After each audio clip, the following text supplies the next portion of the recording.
చూసే పేరెంట్స్ కి ఫస్ట్ నేను అడిగే క్వశ్చన్ మాత్రం, అలాగే టీన్స్ ఎవరు చూసినా కూడా ఫస్ట్ చూసే వ్యూవర్స్ కి ఒక క్వశ్చన్. 12 సంవత్సరాల నుంచి వృత్తిలో ఉన్నాను. నా సైకాలజీ తర్వాత చాలా సెషన్స్ ఇవన్నీ చేసుకుంటూ వచ్చాను. నా జీవితంలో నేను నేర్చుకున్న విషయాలు ఎంత భయంకరంగా ఉన్నాయంటే నేను చెప్తాను. ఫస్ట్ ది కరోనా తర్వాత నేను అబ్జర్వ్ చేసింది, ఇన్ని రోజులు ఏసీ రూమ్ లో కూర్చొని హైదరాబాద్ లో కూర్చొని మొత్తం అంత సమాజం బాగుందని చెప్పి ఒక సైకాలజీ నేను అనుకుంటున్నాను. ఈ ఒక్క డైలాగ్ ఏకీవిస్తే పేరెంట్స్ కూడా చెప్పండి. అమ్మా నాన్న బ్రతికుండంగానే నరకం చూపిస్తున్న పిల్లల్ని చూస్తూ ఏడుస్తున్న తల్లిదండ్రులు నేను కలిశాను. బ్రతికుండంగానే నరకం చూపిస్తున్నా. కొంతమంది పేరెంట్స్ అయితే ఇలాంటి వాడిన నేను కనింది అని ఒక తల్లి అనుకునే స్థాయికి వచ్చారంటే ఎంత బాధపడితే తల్లి ఆవేదన పడుతుంది. ఒకసారి ఆలోచించారు. ఏమైందని తెలియదు సడన్ గా వాళ్ళు ఎలా అంటే, వాళ్ళలో వచ్చే చేంజెస్ వల్ల 6 వెరైటీస్ ఆఫ్ టీన్స్ చెప్తారు. దాంట్లో మోస్ట్ డేంజరస్ కేటగిరీ ఏదైనా ఉంటే 6వ కేటగిరీ. ఫస్ట్ కేటగిరీ, మీ ఇంట్లో కొంతమంది పిల్లలు ఉంటారు. ఎప్పుడైనా చూడండి, యువతలు కూడా ఒకసారి వచ్చేసి ఉదయాన్నే నిద్ర లేచినప్పుడు మాత్రం, నాన్న బాగున్నావా, ఏంటి సంగతులు, అంత బాగుంది, అమ్మా నాకు కాఫీ పెట్టివా అని చెప్పి మధ్యాహ్నం వచ్చేసరికి ఫ్రస్ట్రేషన్ కి డాడీ లాగా ఒకసారిగా, అమ్మా ఎన్నిసార్లు చెప్పాలి కొంచెండి.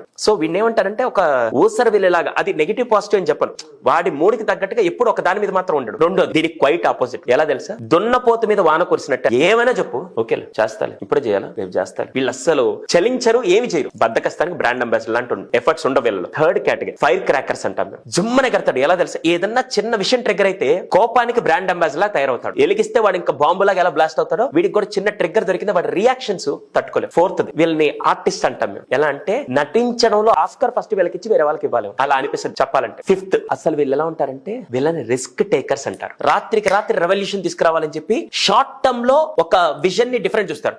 అది సక్సెస్ అవుతారా లేదా సెకండరీ. వీళ్ళకి ఎలా ఉంటుంది తెలుసా? రిస్క్ తీసుకోవడం చాలా అలవాటు. ఇది 5 కేటగిరీస్. వీళ్ళ వల్ల పెద్దగా తల్లిదండ్రులు బాధపడి కుంగిపోయి కుసించిపోయే పెద్ద విషయం ఉండదు. 6వ కేటగిరీ చెప్పాను కదా, రాడ్ తేలిపోయింటే కేటగిరీ. వీళ్ళు ఏమంటారు తెలుసా? డేంజరస్. బరువు 100 కేజీలు అయితే దీని వెయిట్ వచ్చి 300 కేజీలు ఉంటుంది. ఎలా ఉంటుంది తెలుసా? వచ్చి చెప్తే ఇప్పుడేం చేయకపోతే ఏం చేస్తావా అని తండ్రిని ఎదిరించి, తల్లే అయితే ఏంటి, వాళ్ళు నన్ను కన్నారు అయితే చేయరా, ఎవరి కోసం చేస్తారు ఇదంతా, నన్ను పెంచాలంటే నన్ను వచ్చి చదివిపోవచ్చు, ఎవరికి నష్టం ఇదంతా, ఎవరి కోసం చేస్తారు, నా కోసం వాళ్ళ కోసం అని ప్రేమని కూడా క్యాల్కులేట్ చేస్తూ వీడి ఈగోతో వీడి మైండ్ తో వాళ్ళని అసలు లెక్క కూడా పెట్టకుండా బతికేవాడు వీడి. టీచరా అయితే ఏంటి గొప్ప, నాకు రెస్పెక్ట్ ఇస్తేనే ఇస్తా, ఆయన వస్తే నేను లేయాలా, ఎవడు చెప్పాడు, సొసైటీ ఎవరికి లాభం అని చెప్పి అని ఎంత రాడ్డు తెలిపోయి ఉంటారంటే, ఇలాంటి వాళ్ళు ఒక తండ్రి పరువును తీసుకొని వచ్చి రోడ్డు మీద పెట్టే విధంగా, తల్లి ప్రేమను తీసుకొచ్చి తగలెట్టే విధంగా, ఒక టీచర్ గౌరవాన్ని ఎందుకురా ఇలాంటి వాడితో ఉన్నానని చెప్పి ఒక టీచర్ బాధపడే విధంగా, సొసైటీని అసలు ఇలాంటి వాళ్ళ కోసం ఈ సొసైటీ ఇలా ఉందని చెప్పే విధంగా ఎంత నరకం చూపిస్తారు, అంత నరకం చూపిస్తారు. ఎందుకురా ఇలాంటి పిల్లల్ని కన్నానని చెప్పి ఆ తల్లిదండ్రులు క్షణ క్షణం బతికున్న తల్లిదండ్రులకు తల కొరివి పెట్టే పిల్లలు ఎవరన్నట్టు వీళ్ళే.